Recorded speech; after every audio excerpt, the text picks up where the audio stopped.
நீ சூட்டும் பூவுக்காக நெடுங்கூந்தல் ஆடுது.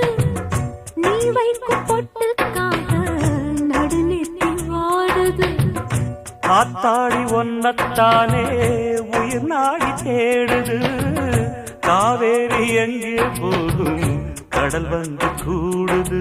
அந்திப் பொழுதில் தென்னங்கிளையில் தென்றல் கூத்தாட மையை எழுதி மஞ்சள் குருவி கையை கோத்தாட அடங்காத ஆசை கொண்டு நானும் போராட. உனக்கென பிறந்தவ ரெக்க கட்டி பறந்தவ இவதான். என விட உனக்கு இங்கு மனசுக்கு பிடிச்சவ எவதான்.